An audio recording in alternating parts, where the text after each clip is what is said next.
Nós vamos receber agora o chefe da oncologia do Hospital Moriá, em São Paulo, o médico Rafael Brandão. Doutor Rafael, seja muito bem-vindo, muito obrigado por conversar com a gente neste domingo. E a gente vai falar um pouquinho sobre vacinação e também reação que as pessoas têm sentido depois de tomar algumas vacinas. E eu já começo com uma pergunta que muita gente nos faz aqui na nossa hashtag frequentemente. Existe alguma relação entre sentir, ter a reação com uma queda na eficácia da vacina ou alguma interferência no efeito que a vacina faria no nosso organismo? Bem-vindo. Obrigado pelo convite, é uma honra estar aqui com vocês. Bom, primeiro, não, de jeito nenhum, não existe essa relação. É um erro a gente acabar relacionando o efeito adverso, efeito colateral de vacina ou de qualquer outro remédio com a eficácia, com o desfecho que a gente espera. Isso é fake news, isso é erro. Doutor, aproveitando para a gente entender melhor essa situação das vacinas, se a pessoa tomou a vacina, está sentindo algum tipo de sintoma, algum efeito colateral da vacina, o ideal é que ela tome medicamento para tentar conter, enfim, esse sintoma que está aparecendo, ou melhor deixar de lado mesmo e aguentar qualquer tipo de sintoma que possa vir a aparecer? Muriel, ótima sua pergunta. A gente vive isso no nosso dia a dia, todo momento com os nossos pacientes. O que é importante? É óbvio que é importante mensurar, porque uma coisa é, puxa, estou com uma sensação de mal-estar, mas está tudo ok. Eu acho que a super medicamentalização é super preocupante, mas também lembrando que a gente está em 2021, não é para a gente ficar sofrendo, pacientes com dores ou febre, dores articulares, procurar conversar com o médico. E se não é possível, existe uma recomendação de tomar algum tipo de analgésico, mas lembra, é o que está escrito aí há anos, né, sendo falado. Na persistência ou na piora dos sintomas, algo que interfira na sua qualidade de vida, no seu dia a dia, procure seu médico. Procure o médico imediatamente.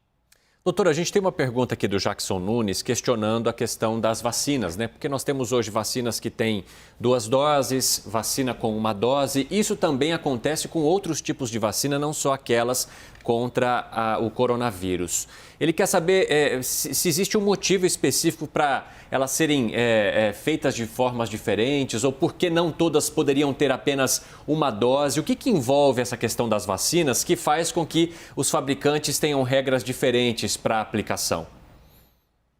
Para a gente responder essa pergunta, é importante lembrar como é que é feita uma vacina. Primeiro, a gente testa isso no laboratório, com animais, com não seres humanos. Depois, para seres humanos, na dose menos tóxica possível, na dose mais segura possível. E depois isso vai se aprimorando. Então, vem daí dos estudos clínicos que foram feitos.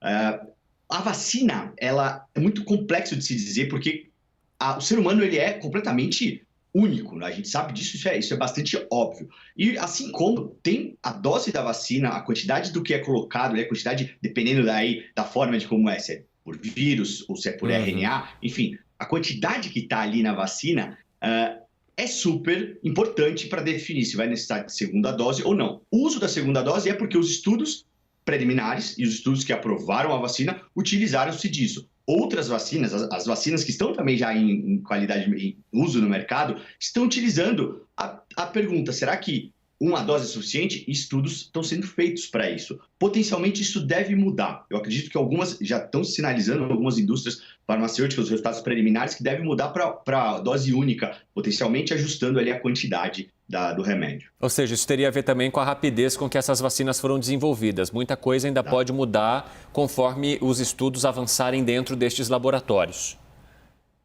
Perfeito, Evandro.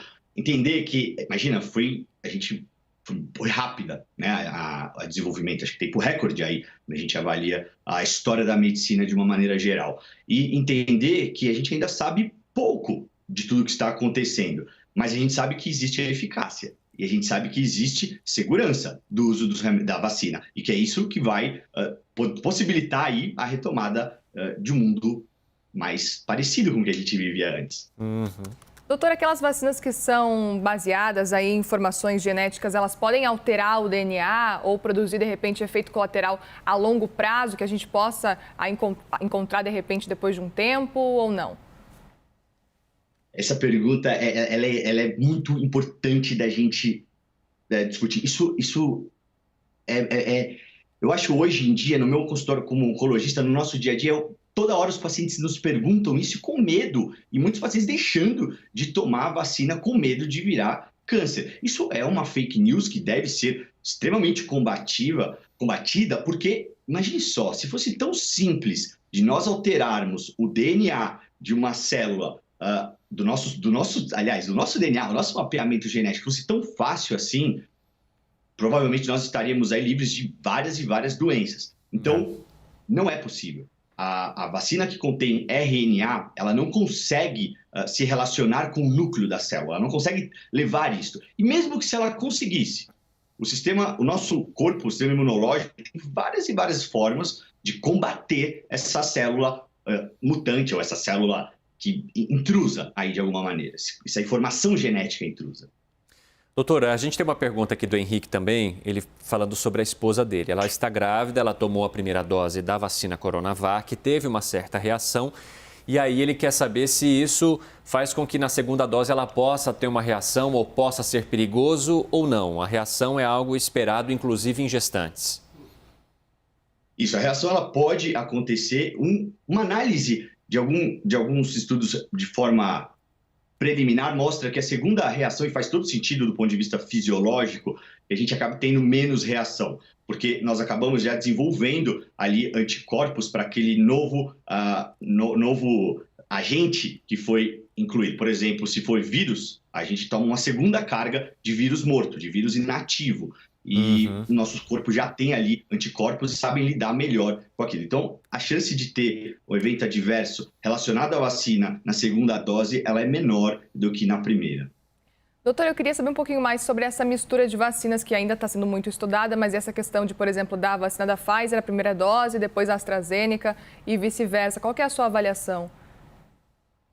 Acho que a minha avaliação é exatamente... A gente não sabe bem como é que isso funciona, apesar de ter os estudos clínicos que foram liberados, existem os dados que são de maneira continuamente coletados o tempo todo, e isso vai mostrando para a gente, vai dando experiência, vai trazendo dado científico e epidemiológico para que a gente possa lidar com as vacinas. Então, potencialmente, com certeza é isso, a gente acaba voltando de 2 doses para 1 dose, vai ajustando uma coisa à outra.